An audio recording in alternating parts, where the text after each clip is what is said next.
Just getting started or feeling stuck? Wherever you're at, the VO Dojo is here to help you take your voiceover career all the way. Get the training, support, and connection you need to guide you every step of the way, from I don't know to working pro. You get a rock-solid foundation and all the tools you need for your sustained, successful voiceover career. Mindset, skill set, and real-world experience, all in a hands-on, hearts-in, supportive community.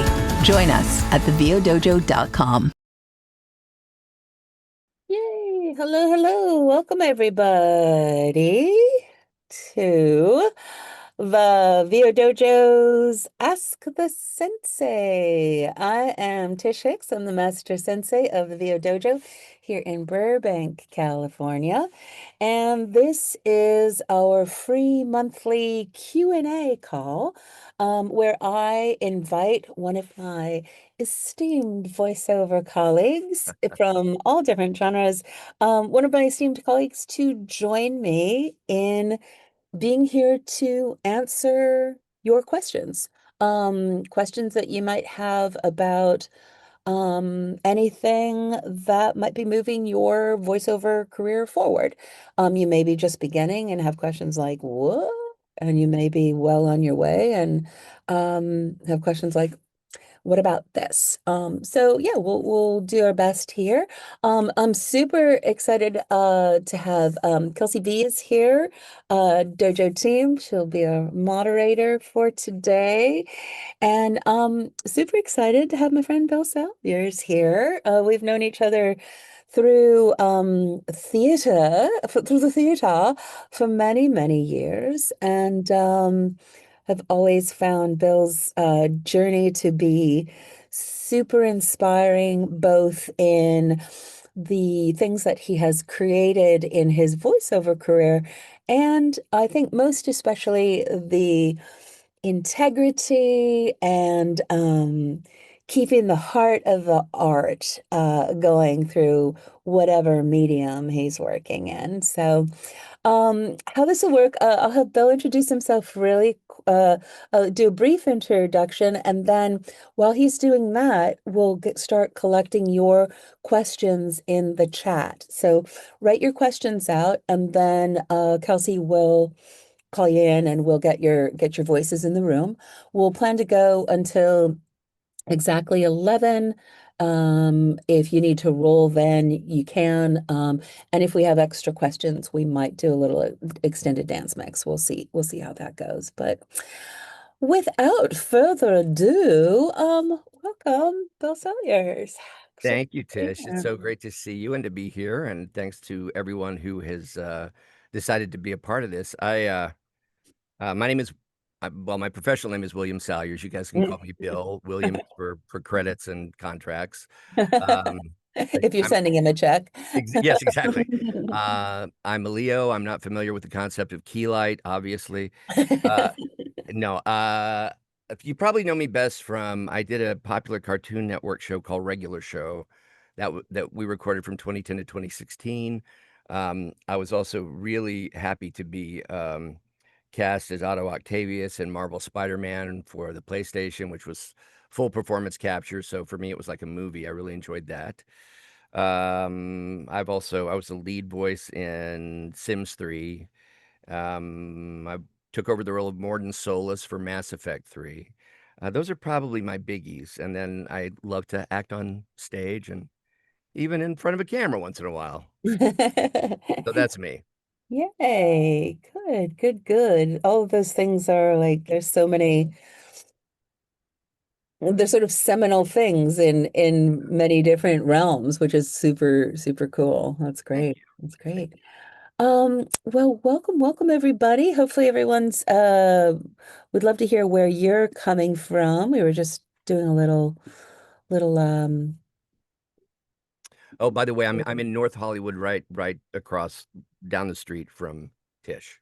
yeah, the heart of VO, in the heart of voiceover land, Burbank, North Hollywood. Yep.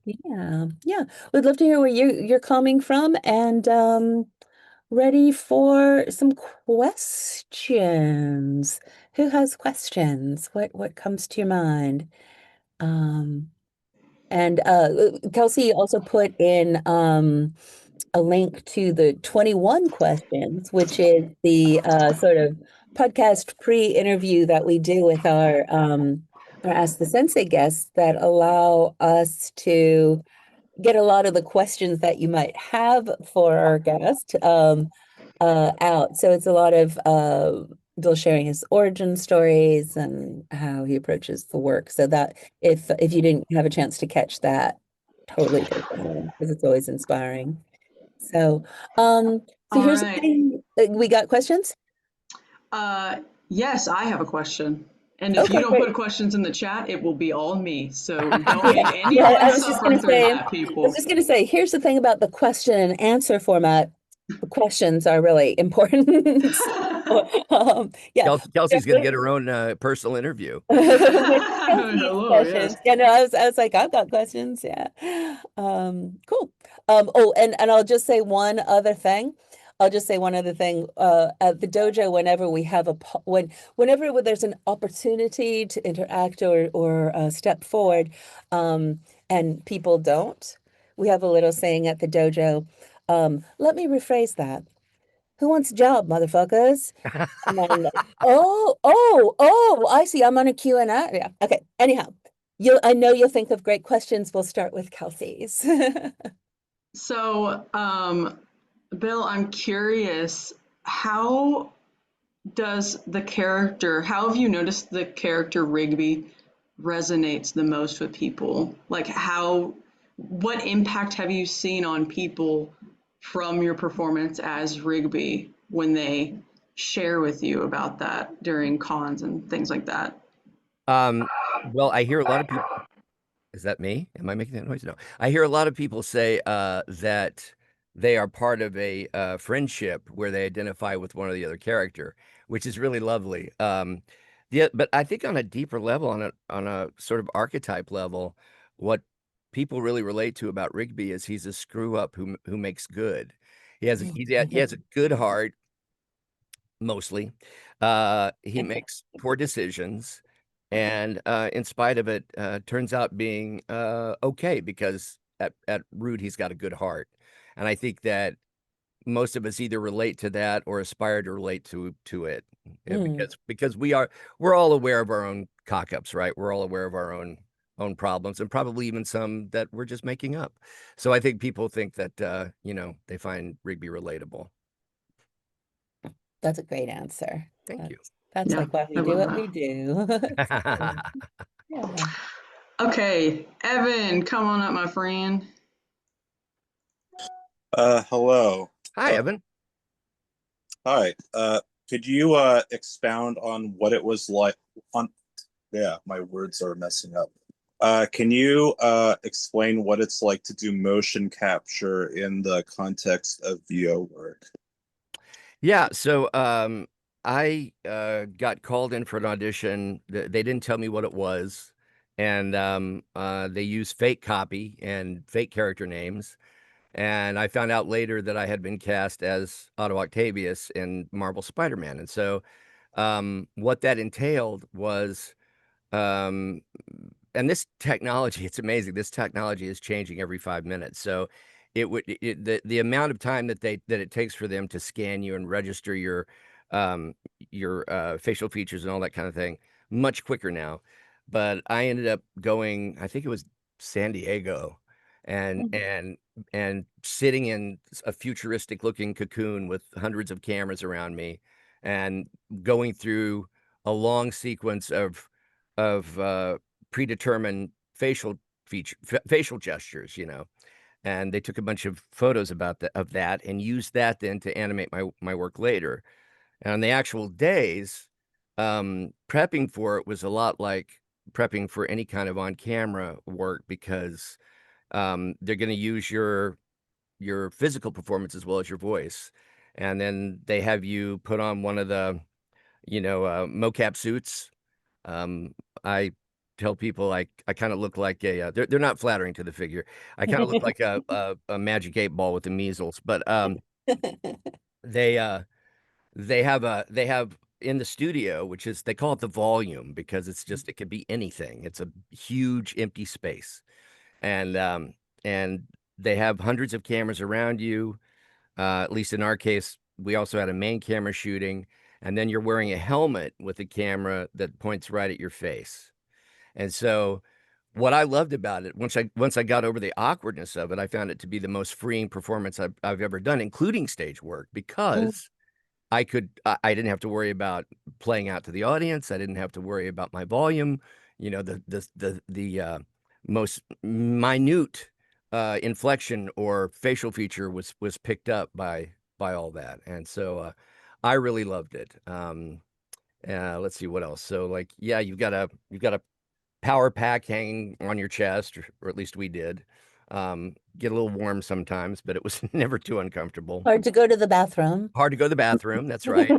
And and of course they do mark up your face as well with funny looking makeup. Although, again, I'm hearing now that maybe, we're 5 minutes away from that not being necessary anymore. Someone told me that someone who would know told me that we were right around the corner from just showing up and doing the scenes in your street clothes with no makeup on.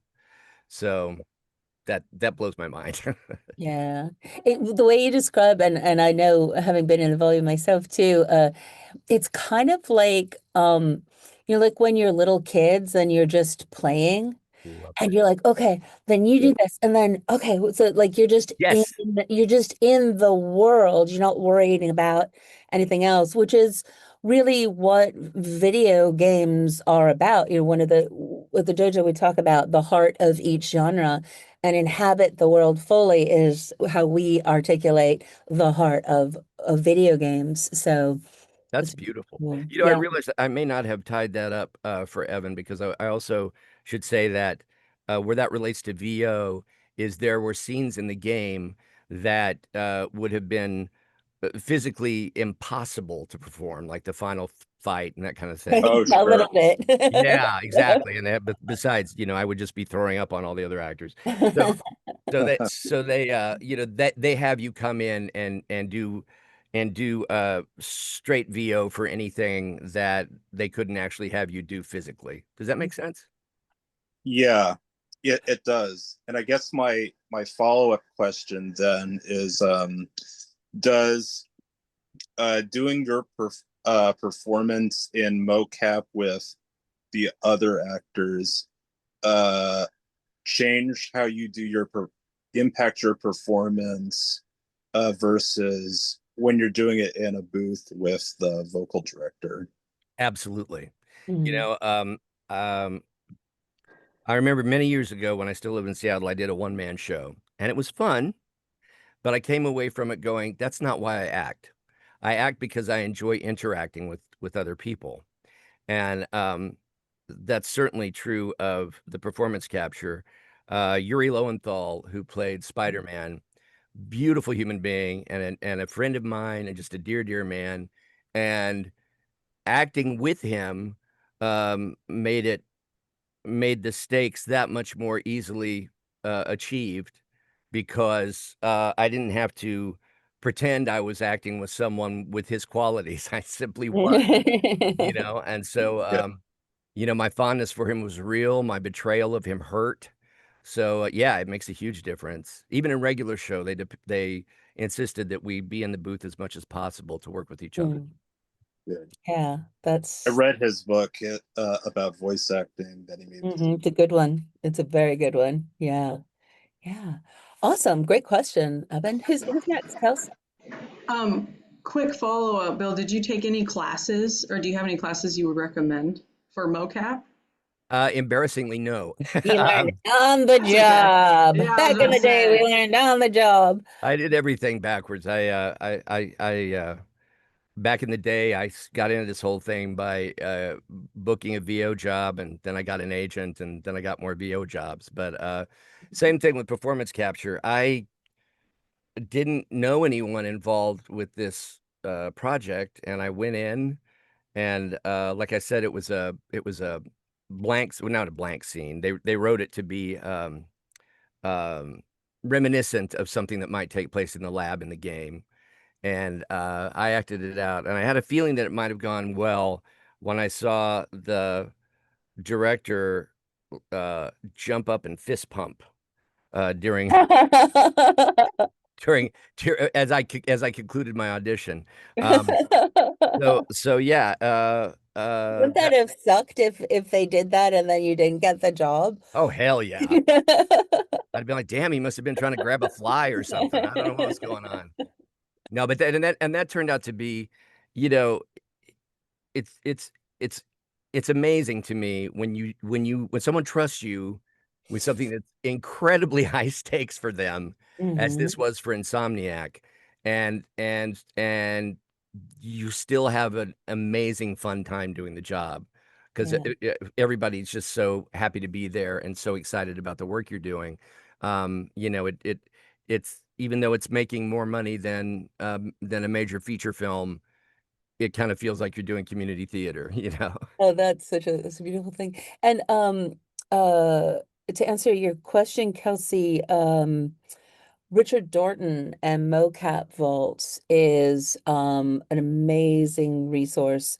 Um they're based here in LA, but Richard Dorton is a friend of the dojo, and he also is kind of like, if you think of the world of mocap, there's kind of like Andy Serkis, then Richard Dorton. Like he's been a pioneer of the discipline and continues to move things forward. And he has an incredible training program that allows you to experience everything, know what the protocols are and how to approach it. And then also he's very generous in creating, once you know what you're doing, he knows who you are, and then he often will be able to go like, not always, like I'm not pimping Richard out, but once you know what you're doing, then you can jump into the game and develop your career in that realm as well. So yeah, Richard Dorton mocap faults is a great resource now. And I think that's kind of like everything in voiceover. Like I think when we were starting either, Bill, your journey was just like on the job. All right, let's do Yeah, it. right. Yeah. And there were some places to study back in the day. And now there's like a million places to study. But um, yeah, but that's a blessing. Like there's a million places to study. Go find out what it's about. So yeah. Yeah. All Good, good. right. Who's next? Our next questioner is a genius because they're watching this while they're getting paid. So I must speak for them. We encourage that at the dojo. I'm thinking maybe they should teach me. I know, right? So Kayla Curtis wants to know, how does one go about fun?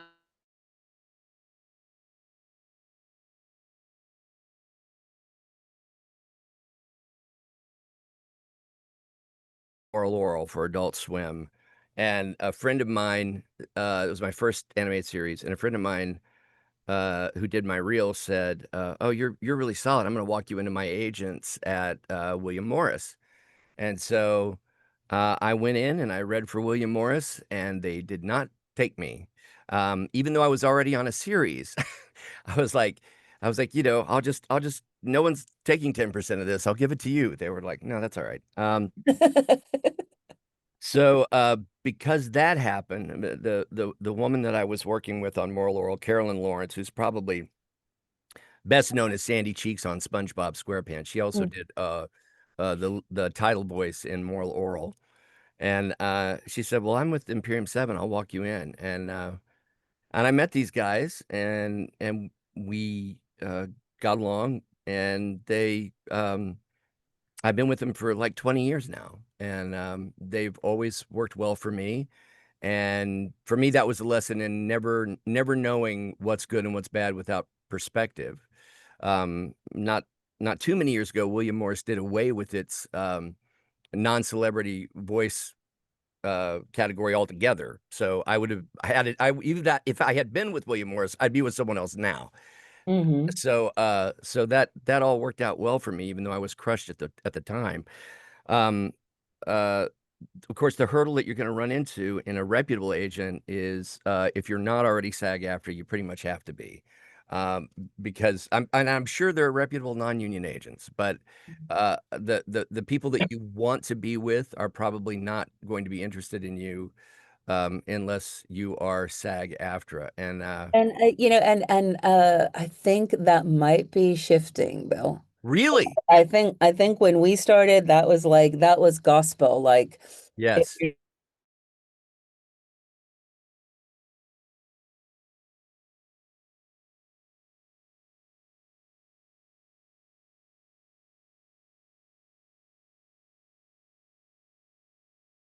for the things that we're discussing here, A-list, AAA video yeah, games, A-list animation projects, those are things that you will need to be union for, and finding an agent who works at that level will be beneficial for like that's just how that works. So right, so there's things that are true about it, and then things that I think the key to your story, Bill, is what are you what are you bringing to someone's table, right? yes, yes, Yeah. So you were bringing like, here's some money and a right, reputable project, and this one was like, yeah, no. But this one was like, oh, okay, cool, and you seem cool and talented, and then I think when you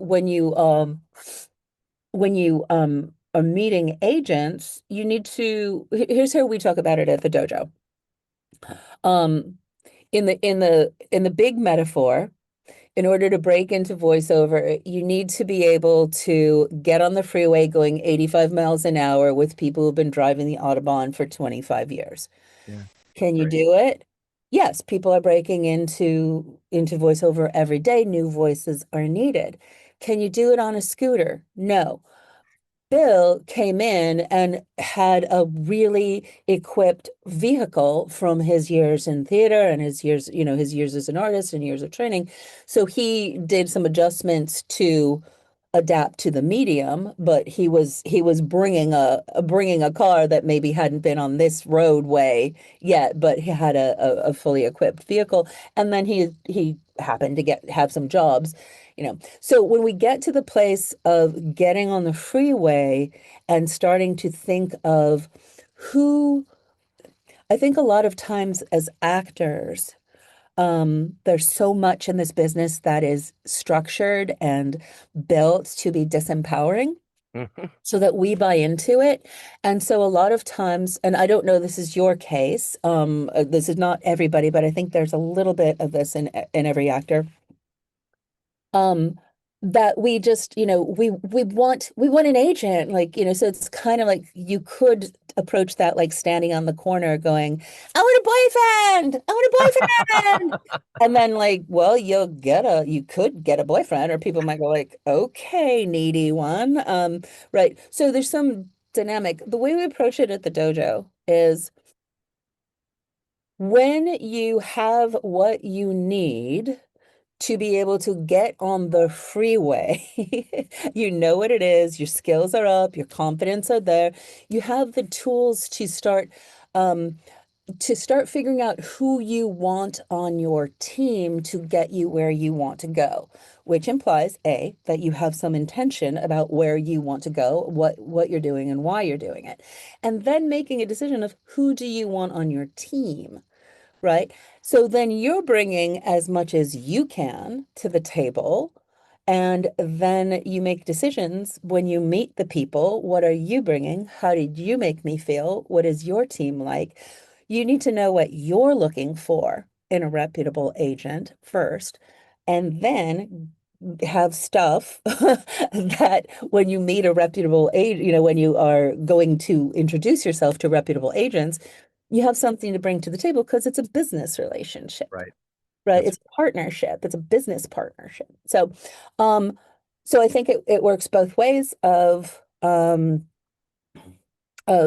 having, being at a certain point in your career that you have something to offer to someone who would be joining your team, and then knowing what you want in something. And then the other thing that's inherent in everything that you've talked about, Bill, and we go more in depth in the 21 questions, it's relationship.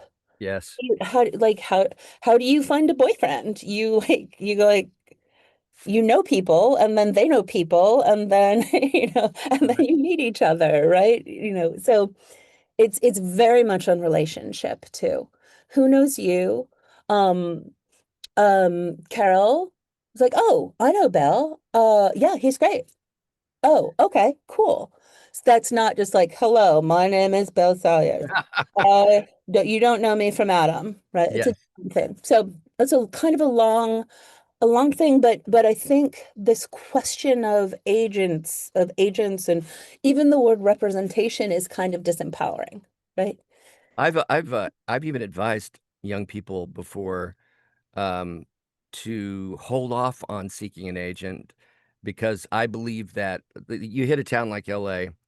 I believe you never get a second chance to make a first impression. Mm. So if you can get a meeting with William Morris or whoever, and you pull that trigger before you're ready for it, they're no longer going to be an option for you. Mm. So I would just it's another reason to be cautious about when you make that push in your career. Yeah. And also, I think somehow there's still a myth that once you get like when you get a boyfriend, like, No, oh, everything's gonna be good. once Yeah, I get a boyfriend, then everything will be better. And I don't have to, it's like once you get an agent, it's your work begins, that's right? right. You That's right. have to be ready for the volume of work, the caliber of work that you're going to be able to do. So yeah, yeah. Good questions though, and happy. I'm always happy to spend hop on a calendar with me, and we can talk more if you have other questions, or someone from the dojo team too, if you have other questions about stuff like that. Okay, great question. Who's next? Kelsey? Well, I hope you get used to my mug because we have another big brain here. Nicole says, I'm at work, so I cannot ask this out loud. Um, I am also an on-camera and stage actor trying to launch the VO side. I would love to know if you still blend both and how that might relate to how you market yourself, your brand, etc. Do you have one website that serves both, or can you share anything else about that? Thank you. In my experience, it's fairly what's what I'm looking for, segregated in terms of whether your VO work supports your stage work or your film work, or there's not in my experience there's not a lot of crossover. Now that's not to say that you don't use the same skills. I'm just saying that it's a different going for jobs are different in different areas. I still do theater because I love theater. Um, and, and the VO is how I make my living. And there may be times when just because there's more awareness of who I am, that helps one way or the other. But yeah, I don't, gosh, I guess I probably am not as intentional about that as I should be, but I don't really, my agent uh, procures projects, auditions for me in the one world. And when I don't care for something, I just don't audition for it. And in theater, I tend to go by much more by my network and word of mouth, and a casting director contacting me and saying, "Hey, would you be interested in doing something like this?" Um, in a funny sort of way, I have a lot more freedom when it comes to the theater because it pays so crappy. So so I can, it really comes down to whether or not I want to participate more than any sort of other consideration. Mhm. Did I accidentally answer the Yeah, question in there? I think so. You shared your experience of it. Yeah. I just read a great interview with Billy Crudup. Is that how you say his name? Oh Crudup, yeah, Crudup, he's Crudup. great. He's Um, so good.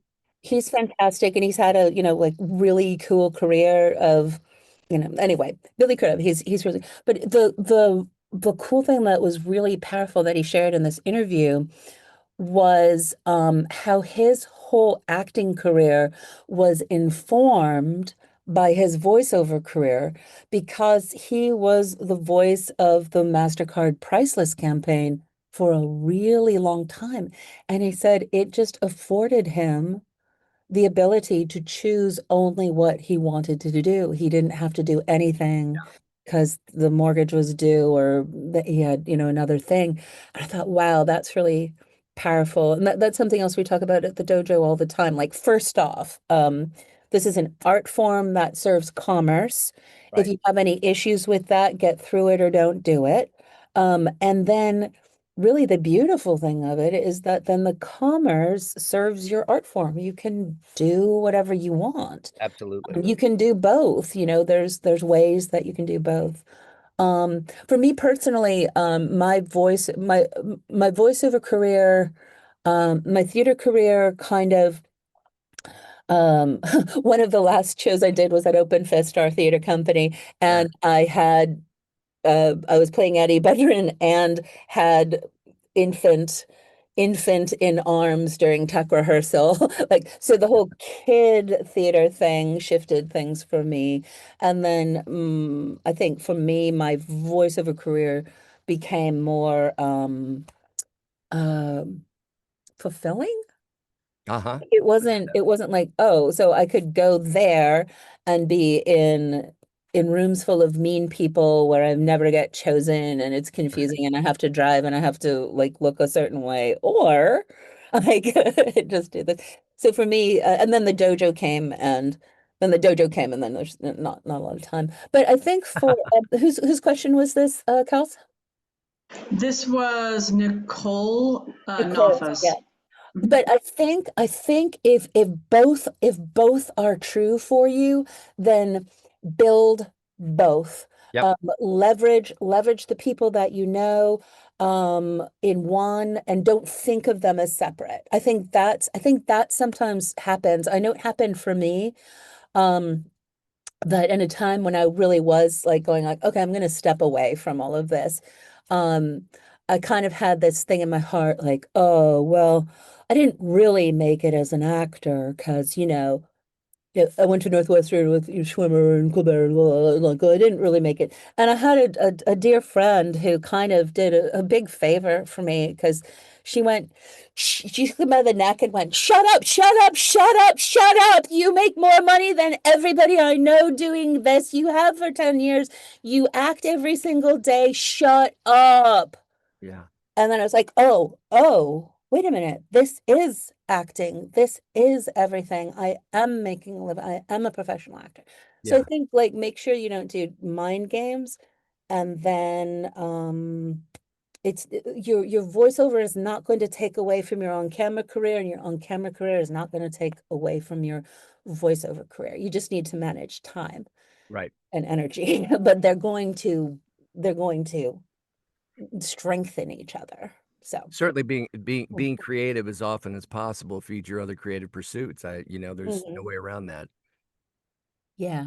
And then in terms of the question of websites and such, then we become business people and we say, how am I going to best serve my client? So if my client is looking for a narrator for a industrial, I don't care that you're working on these movie sets or that you're an opera singer or something like that. How are you going to serve me? So how can you clearly allow whoever's looking for you for whatever it is to find the version of you that is needed easily and effortlessly within one click, hear your voice. And then maybe have if you'd like to know more, go see me in these wonderful shows, or here's a little news feed. I also am do. So kind of think of it from the client's perspective and how you're serving the client. That would be my advice.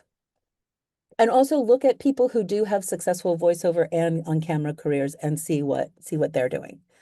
How do they elegantly navigate that? Tish, Yeah. I also think that what you're saying, making your arsenal even better really helps when times are turbulent as well. So showing them that multifaceted nature Like, for example, when the things going on right now, right? Some people are leaving LA for on-camera stuff, and now voiceover is kind of starting to proliferate again, like in LA. So I think that's a great point. Yeah, diversify your creative revenue stream portfolio. All right, we got a ton of questions, so let's Great. Let's keep on going. move forward. Kevin, come on up, my friend. Hey, Kevin. You here, Don? There you go.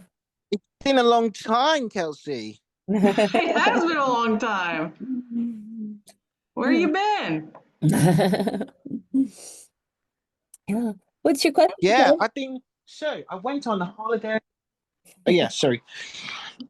So, Rigby, I mean, William, I just want to say something about you, about on with Rigby's vocal. So, I'm a huge fan, Rigby.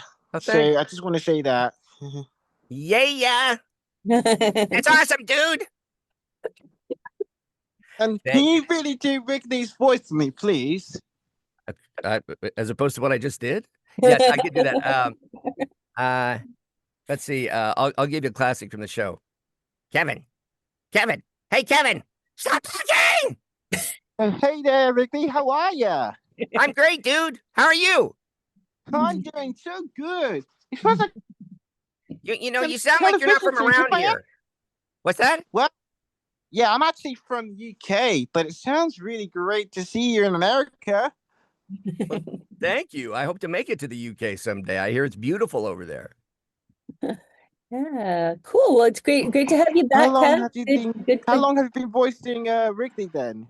We started in 2010, and the show officially ended in 2016. So, voiced that for 6 years. Yeah. Wow. Yeah. All right, Kevin, we got so many questions, bud. Yeah, So, we're gonna do some other questions, Kev. Those are great ones and good jumping in and playing. Awesome. Thank you, Kevin. Yeah, you're welcome. yeah, thank you for being here, Kevin. Who's next, Kels? All right. Always love to hear from our friends. McKenna Webb, come on up, friend. Hi. Hi, Bill. Super great to meet you. My name's Thank you. McKenna Webb. Nice to meet you. Thank you. Thank you. I'm an actress based in Seattle. I'm currently vacationing in New Jersey, which vacation and New Jersey probably shouldn't go together.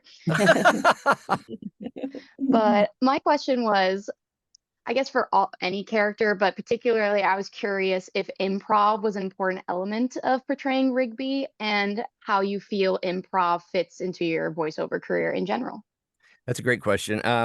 It's one of the compliments that we get a lot on regular show is people ask us how much of it was improv, and the answer is none of it was improv. It was very, very carefully scripted, and then once in a while they'd solicit suggestions if we had to do a like an international alt. We're like, something that we said that was in the script was considered inappropriate in another country, and we'd have to come up with an alternative line. Sometimes we would.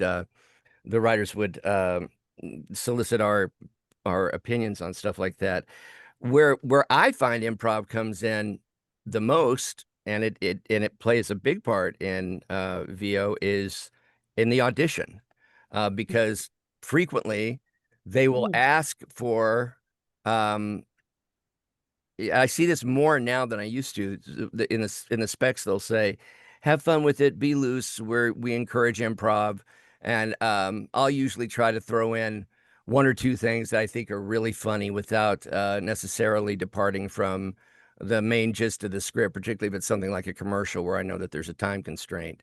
But yeah, I mean, improv is asked for often in these auditions. So I think it is a big part of what you do. And occasionally it'll be solicited in projects. It's just, what we do tends to work under really tight time constrictions. So usually the writers have a sense of that. But yeah, so I would say improv's important, particularly when you're trying to get a job. That's super important to know.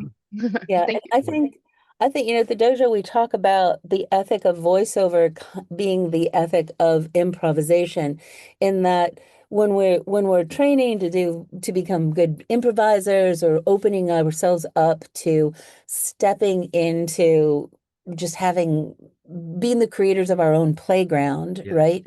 That that ultimately voiceover, like that's where you want to get to in your voiceover, like, okay, I'm here. Yeah. You may have a script beforehand, you may not. Here's a script, whatever genre it is. Okay, let's go. And then you trust yourself and your ability to go like, oh, I look at this and I get this idea. Okay, go, and let's play. And then also, I think Kelsey's been in town and we got to go see some UCB the other night. And Yeah. I haven't laughed till I cried in a long time. And there's been a lot to cry about, but not because I was laughing. But it was but the thing that you were talking about, Bill, of that the magic that happens in improv of we're interacting, we're creating something together in this moment, and then the depth and the nuances that can come when you're really good at improvising, that's the same thing. And then in voiceover, we need to translate, how do we play with this is going to come out wrong. How do we play with ourselves? No, how do we create that dynamic and that synergy and that Yeah. magic when we're alone in our booth? But that's the thing, right? That's the thing.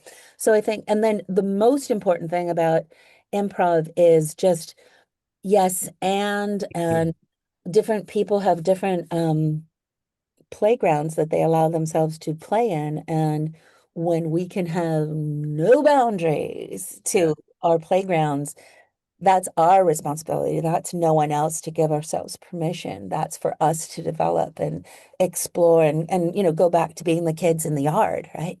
And then let's say like that. Yeah. Yeah. So I think it's really kind of like a ventricle Oh, of nice. voiceover. Like that improv is, and not necessarily that you'll be making up other words, but just having that heartbeat of improv as something that we infuse in our voiceover is really important. Absolutely. Yeah. Thank you for your time. Thank you, McKenna. Who's next, Kels?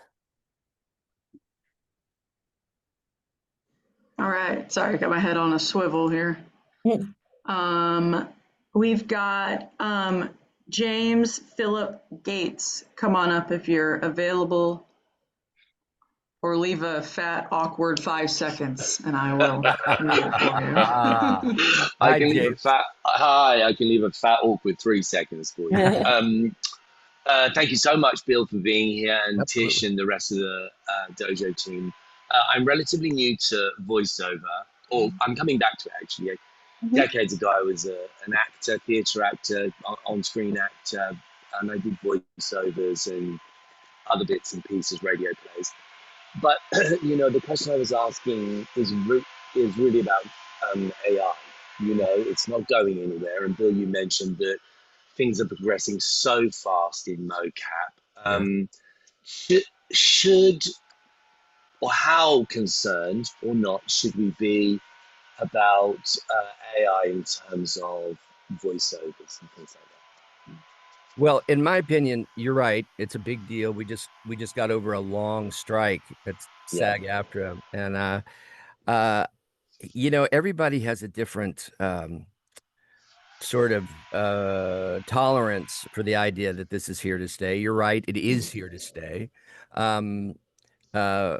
I think that we need to move forward cautiously and not get too caught up in the sky is falling. I used to, the last day job I did before I got too busy doing VO to be able to accommodate it was I did tech support.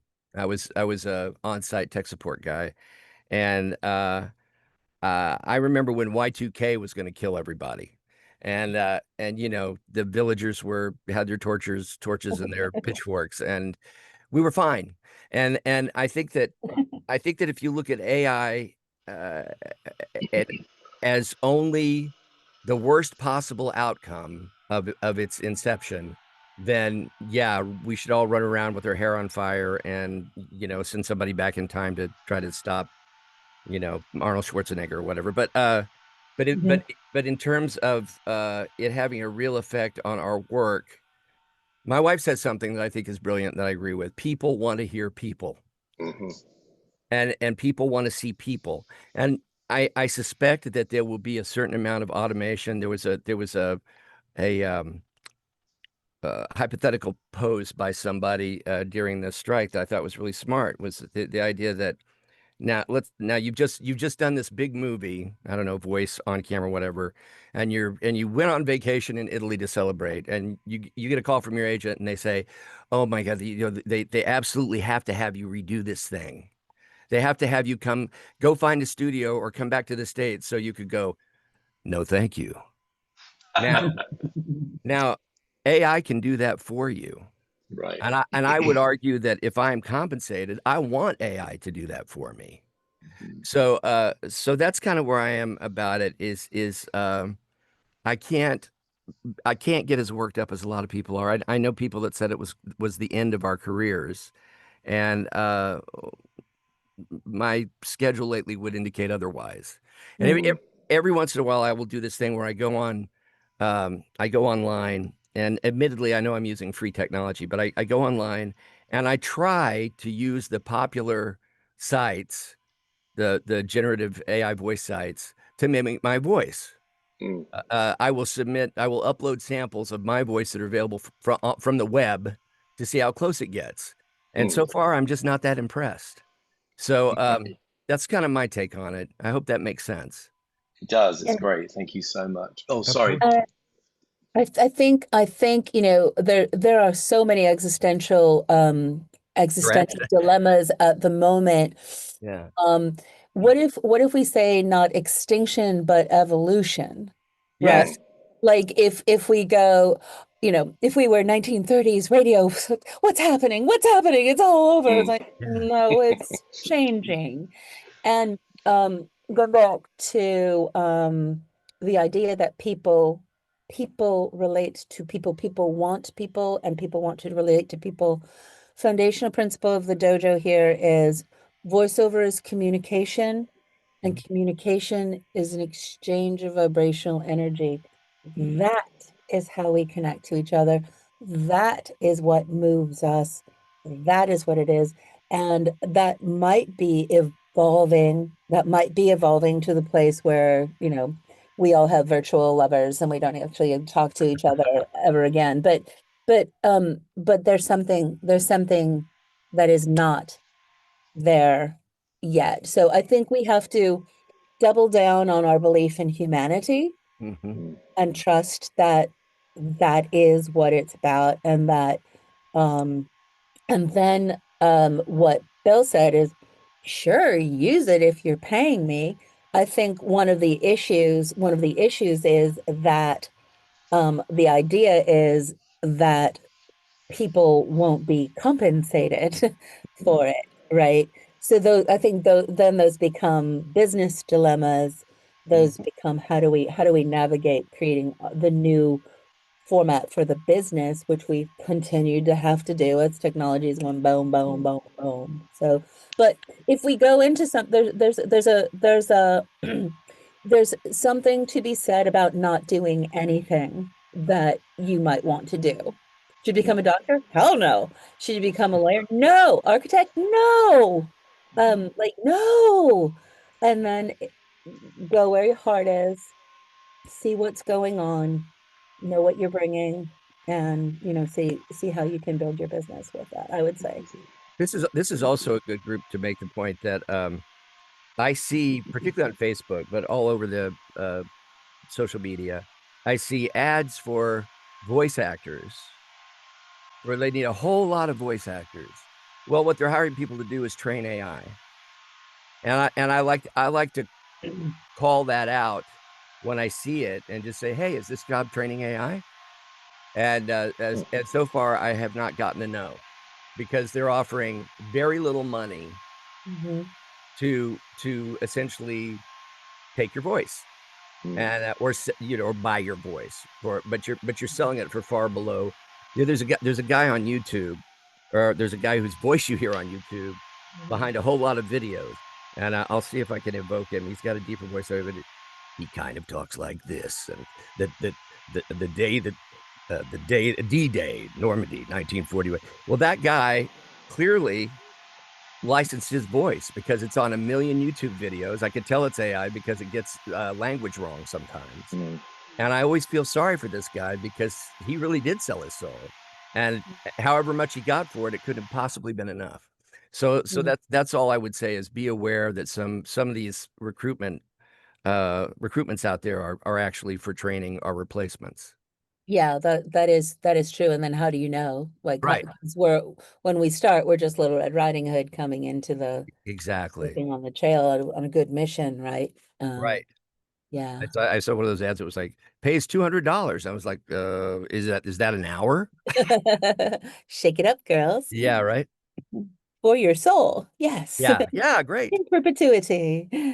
Yeah. Good. Was this a good time to take a photo? And so before we'll come to a logical stopping place at 11, and then, like I said, if there's more questions, we'll keep on. But before everybody leaves, let's do a little everybody's here, put your face in. Oh, so many people. Yay. Picture. Works out. There's all the people. And we'll make sure that Kelly's boss doesn't find out, but so if people want to keep in touch with you, know what you're up to, I know you're on the con circuit. I know, like, what goodness are you up to, and how's it good for people to keep in touch with you? Yeah, you can follow me at William Salyers Video on Facebook. You can follow me at W Salyers on Insta. I'm also on Threads as I think W Salyers and Blue Sky. Try W Salyers. If that doesn't work, try WL. But yeah, that's that I'm pretty easy to find, and I try to publicize when I'm doing appearances. Cool, awesome. And in terms of what we've got going on here at the dojo, always good things going on at the dojo. We do this the first Wednesday of every month. We have our Get to Know VO, another free offering that we do each month, an informational webinar or But experience. But this month we have Demo Listen Derby. So yeah, if you guys, VO. yeah, as our Get to Know VO, if you guys don't know, I'm working on it right now as we speak. Lots of back end stuff. But basically what it is you deliver your demo to us, and our friends over at Next Level Demo, Brittany Cox, who's been in Pokemon, Marvel Rivals, all kinds of stuff, and also does lots of casting, directing. And then Ryan Ricks, who's an award-winning sound designer and producer. They review it and basically let you know where your demo is at. So it's really good if you have a self-made demo and you're like, I feel like it's good, but I can't really tell. Or if you had a demo done with somebody professionally and you're like, why is it not booking? They will let you know. I will share that link in a few days. I'm just working on it. I'm traveling right now. But yeah, good to put it out in the ether. That'll be the 19th. Yeah, that's good. So yeah, the three of us basically run demos through the gauntlet in a nurturing and also honest way of, where are you in terms of that being on the Audubon route. So that's good. If you have children, we are super excited to be doing a collaboration with my friend and colleague Martha Kahn. We're doing a voiceover for kids class on December 6th. So if you're interested in that or know somebody who has a kid who's interested in that, email us and let us know. We'll have that ready. What else? What are we missing? Oh, fight clubs. We also do fight clubs 3 times a month. This is part of our working pro division. We have our development division, and then we have our working pro division. But 3 times a month, we bring together top-notch talent with the decision makers who hire us in all different genres for a fiercely friendly face-off that turns the audition process transparent. We call it Fight Club. This Thursday, Serena Irwin, who is an amazing animation director, is coming up. Serena is also the voice of SpongeBob's mom, just so you know. Yeah. Also, we have Paula Gamma Wilson from 𝗧𝗶𝗺𝗀, who has done so many things I cannot even list, but she's doing audiobooks. So if you're interested in the world of I think audio audiobooks, drama. audio drama dramas, so is sorry, what she's doing. audio Yes. dramas, which is Yeah. different. Yeah. And then she also is great because she is based in Portugal and works internationally. So she has lots of wisdom to share. Yeah, she gets lots of work. And then we also have commercials with David, is it Cutter or Cuter? Cute, I think. Yeah. Cuter. Okay.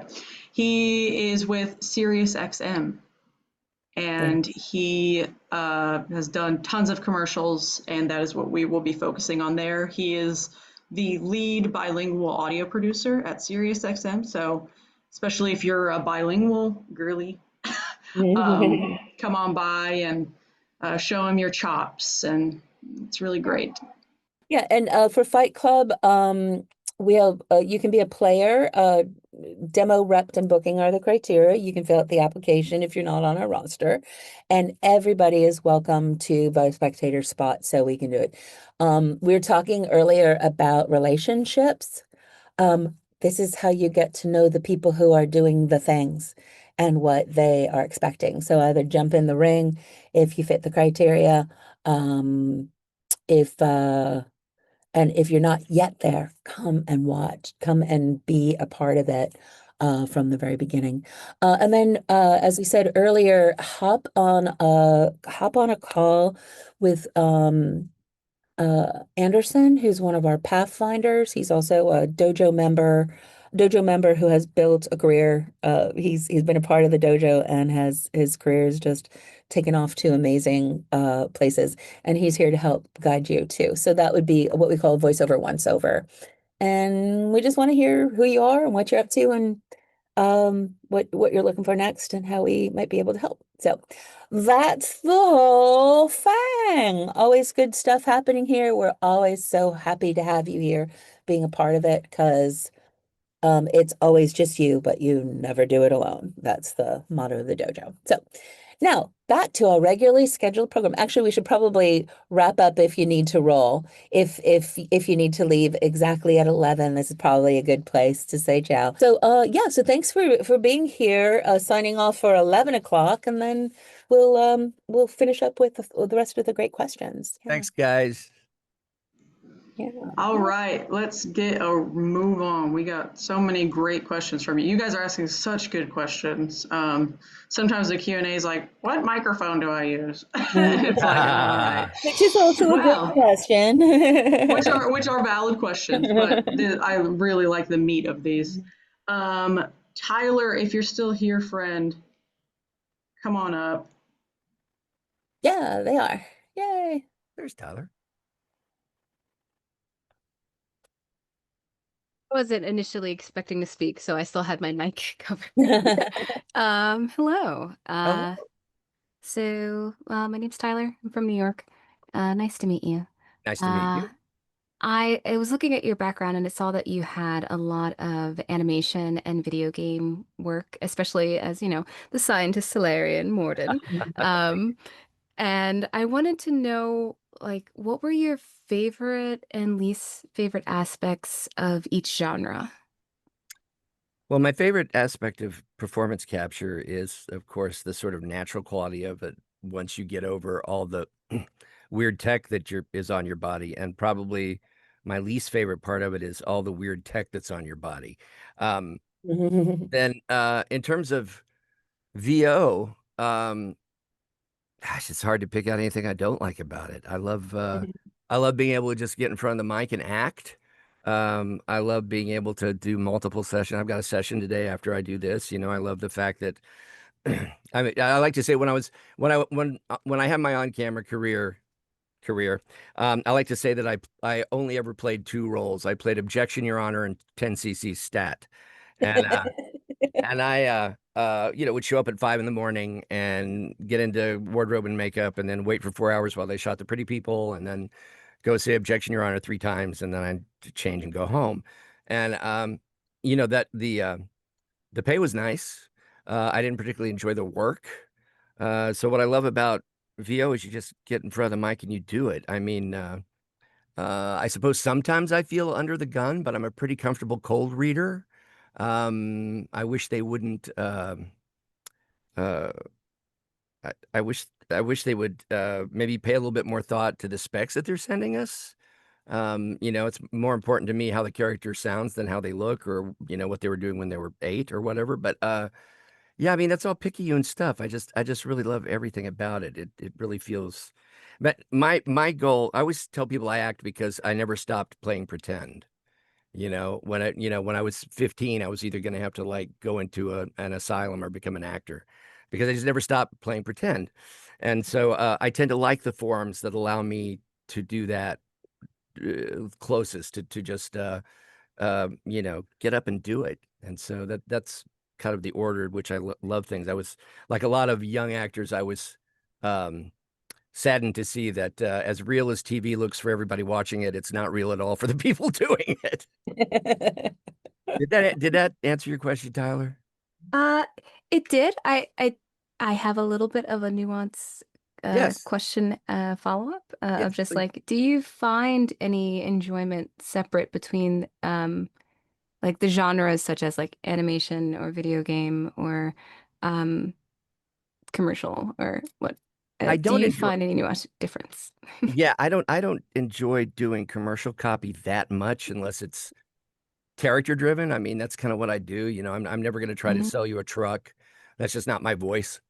So I don't know. You could make a chicken or egg argument about it. I don't know which came first, whether I didn't do a lot of that work and therefore it didn't really appeal to me, or the work didn't really appeal to me, so I didn't book it a lot.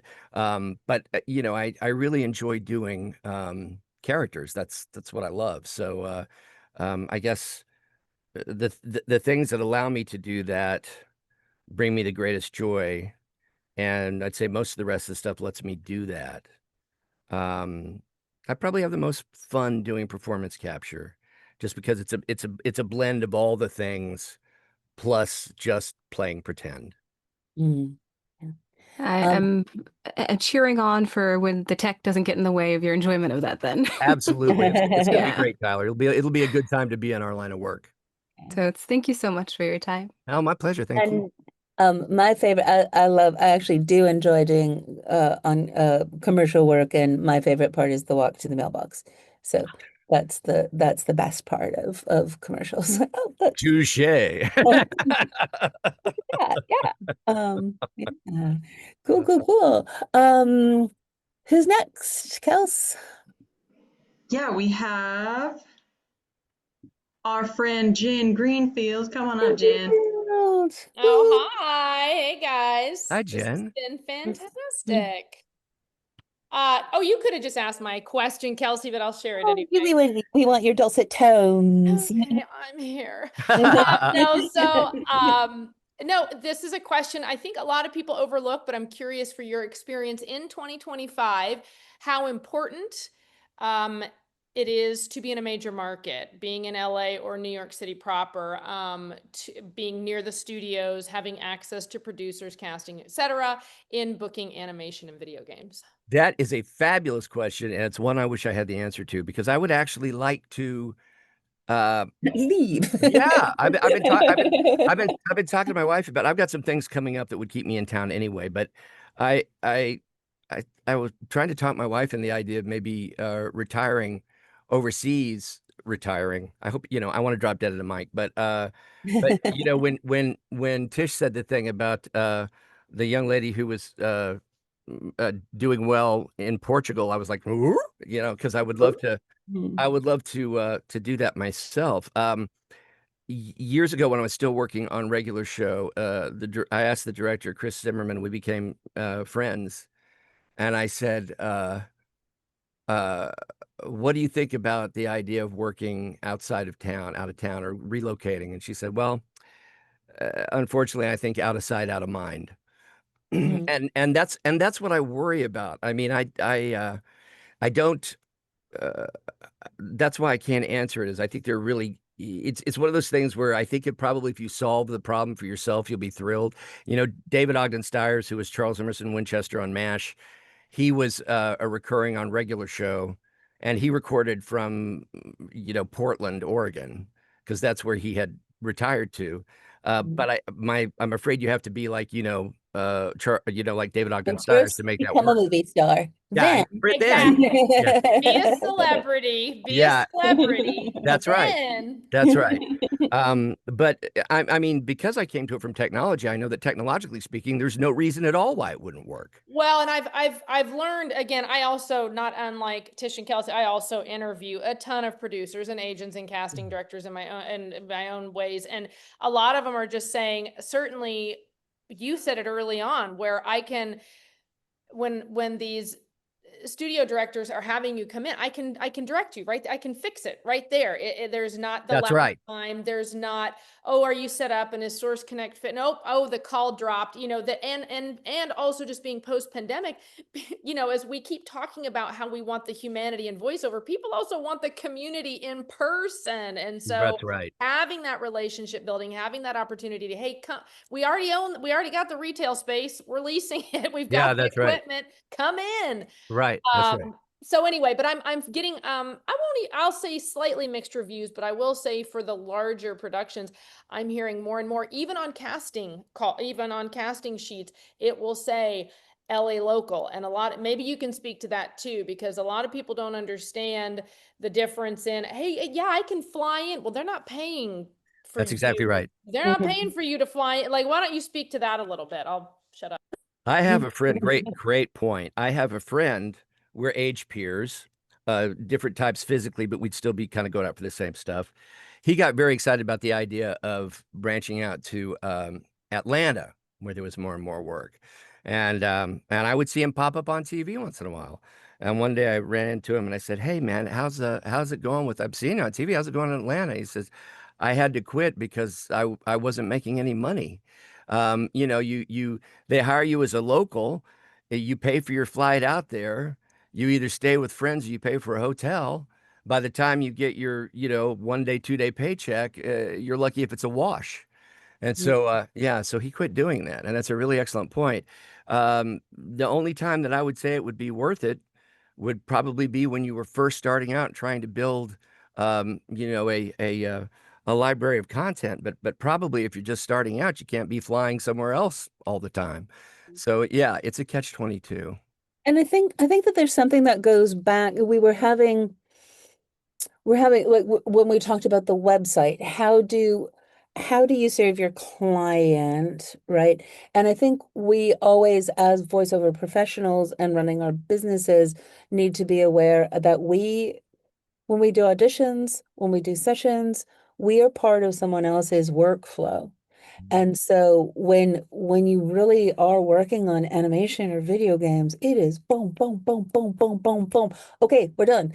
And it's fast and it happens really quickly.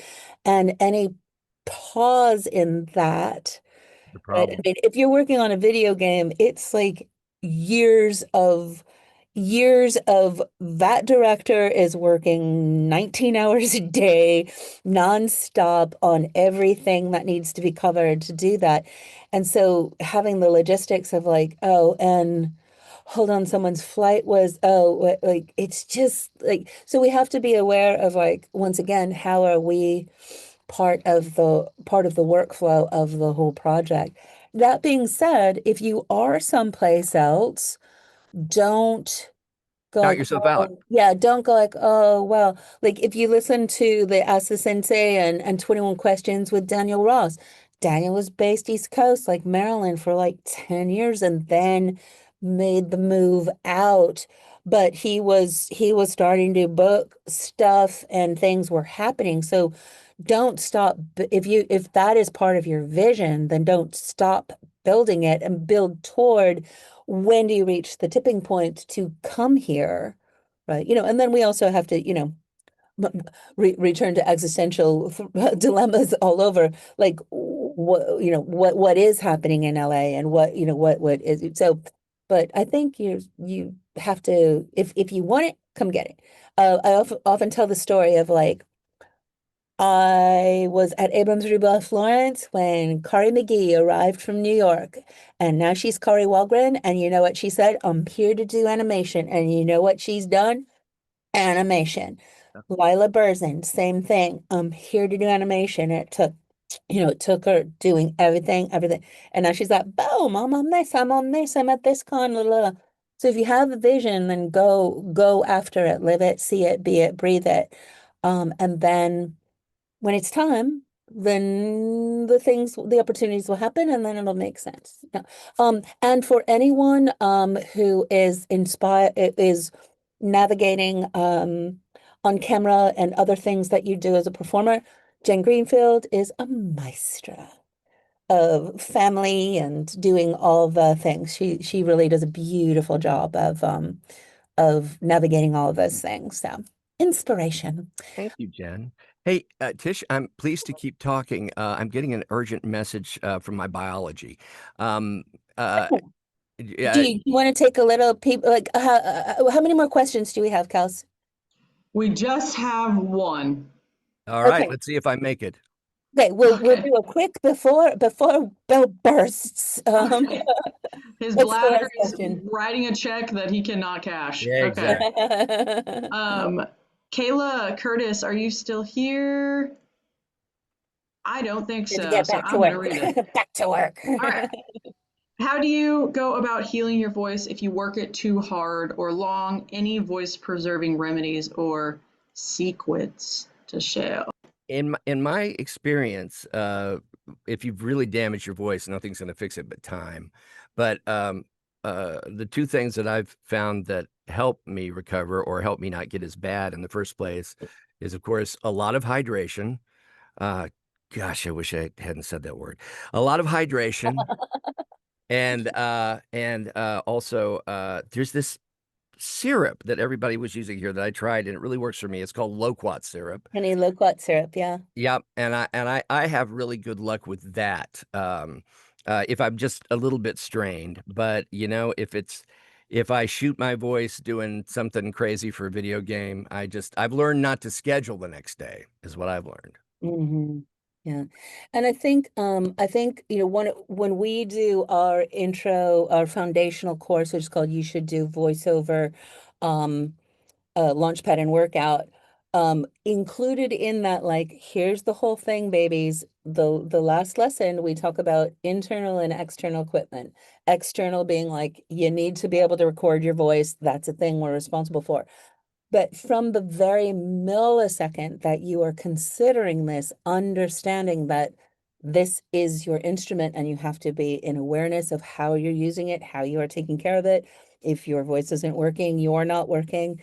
So how do you know how this works and how to take care of it? It's kind of like, and how do you take care of a new baby? So it's super, super important. If you have overused your voice, don't use it. That's the first thing. Don't whisper, zip it. Yep. Zip it, let it heal. Everyone should make sure they have an ENT in advance.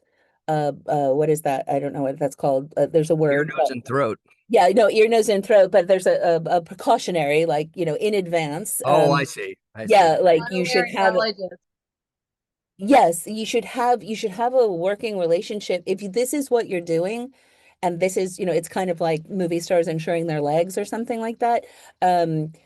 Like, if this is what you're doing, you should have a working relationship, because when shit goes down, you need to have someone who's in place to do that and, find out who it is. Yeah, and yeah, lots of ways to take care of one's voice. And then I think there is also if you're interested or you've done something extreme, last month's Get to Know VO, we had the amazing Sébastien Couteau from Monster Factory in Montreal, and he's known for extreme voices and creature voices. So there was some really interesting tips about understanding how the mechanism of your voice works and how to do it so it is not causing damage or stress. So there's lots of if you want to go like boom to that extreme, there's ways that you can develop techniques for your instrument, how to use your instrument. So, all right, Bill Scott P. Yeah, thank you guys. Thank Speaking of you. internal instruments, Yeah. thank you so much. It was great seeing all your smiley faces and your great questions, and I appreciate you. Yeah, thanks, Bill. We'll have to figure out some other awesome collaborations. Really appreciate it. I would So, love that. yeah, Thank you, Pitch. Thank you, Kelsey. yeah, and Kels, Thank thanks you for so much for keeping being here. everything going and flowing. Fabulous to see you here. We're always here to help and support in whatever way we can, even if it's just like seeing other people for an hour. It's a good thing. So, all Thank you right, so much. friends, we'll see you in the next time. I'll look forward to talking with you, and thanks for being with us today. Thank you. Bye.